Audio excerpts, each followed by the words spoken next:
more competent and better supported midwives for quality reproductive and maternal health care. The report highlights challenges midwives face in delivering respectful and dignified quality care to Kenyan women and girls. I'm now joined for a discussion about this by Mark Katumila, who is a midwife and also the Vice Chairperson, Midwives Association of Kenya Kilifi Branch. Also joining me in studio is Sandra Mwarania, Program Officer at White Ribbon Alliance Kenya. Ladies and gentlemen, thank you so much for joining us on this center.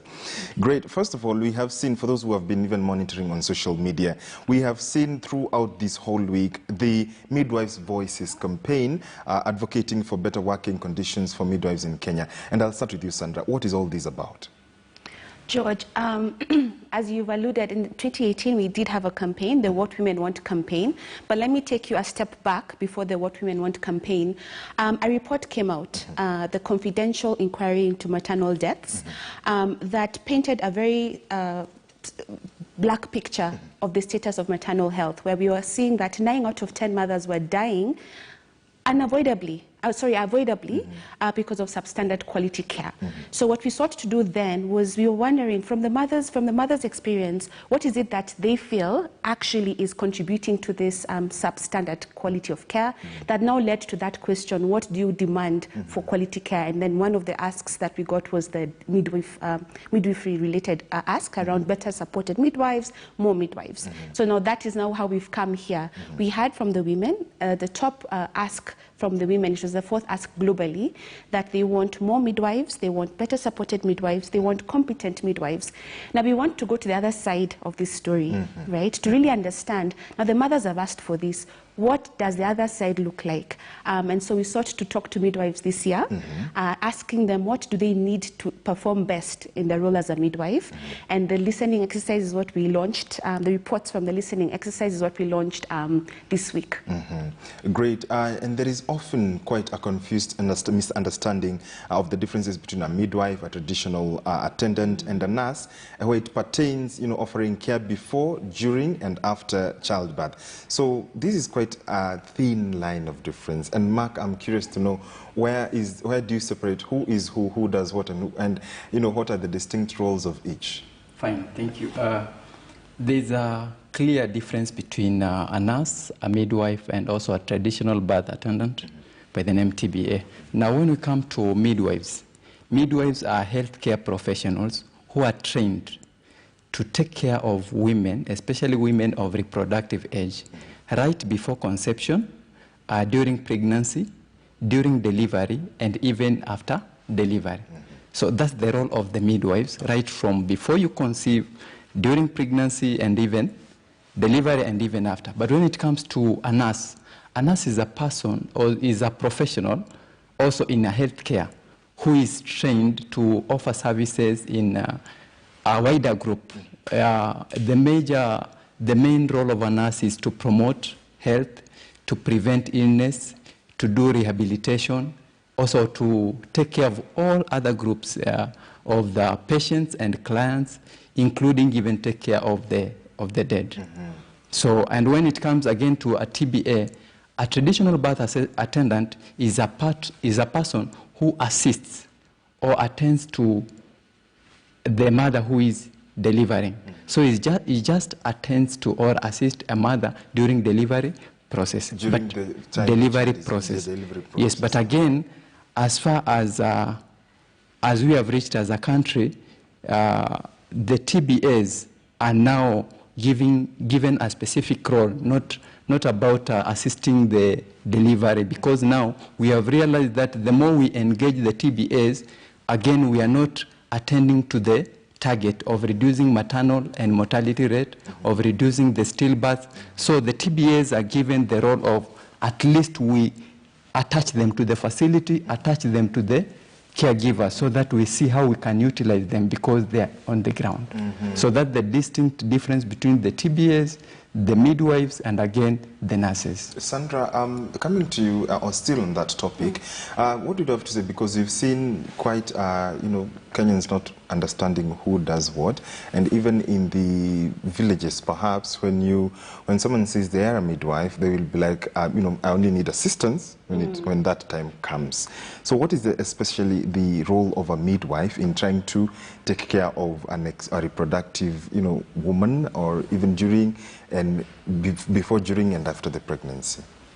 I think drawing this distinction is very important, and that is something that we are even coming to see as we launch this campaign on midwives' voices and midwives' demands.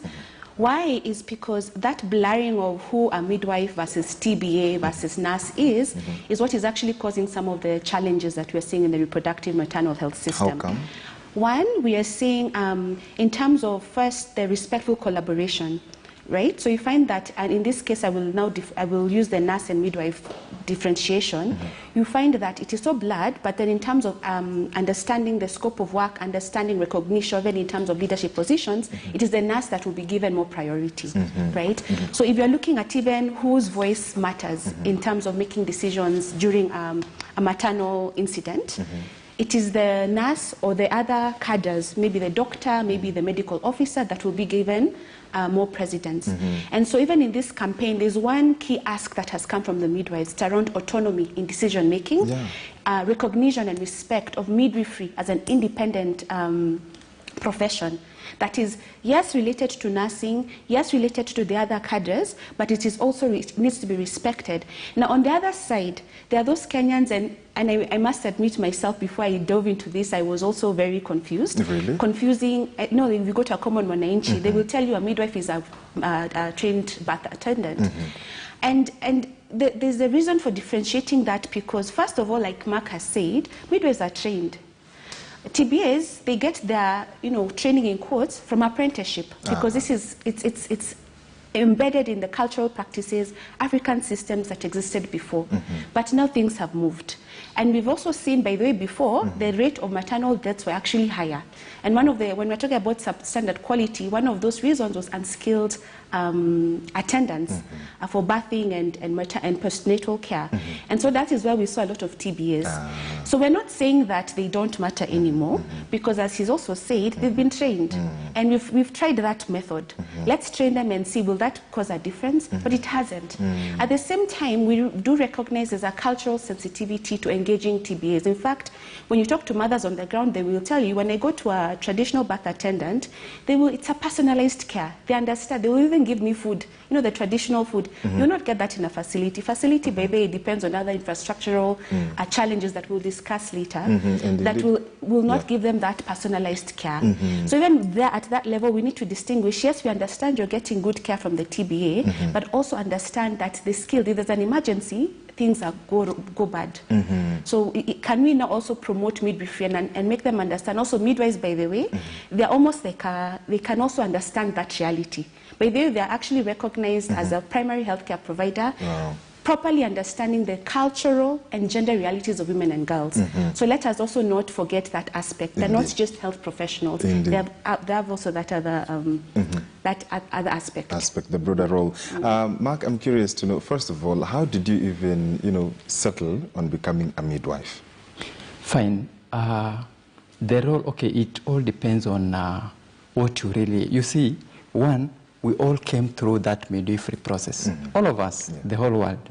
So again, you're interested, you create interest to know how can you help this mother to conduct, to do away with the process in a good manner, right from the conception, right from during pregnancy, delivery, and even post that. So the interest came in because at least I wanted to know exactly how do you help this mother, because when it comes to leaders, when it comes to all personalities, they came through the same process. So it is very valid and significant to support this mother so that at least the process can be convenient and with no complications and disturbance on the same. Great. So you joined this profession, you joined this, role where you support the women, especially during, in such a critical role, because mothers play such a huge and critical role. How would you paint the picture on the state of welfare of midwives in Kenya? Okay, currently, now that one we can divide it into two sides because we have the client side and even the provider side. As clients, we will say that in 2013 June, at least the government waived the maternity fees.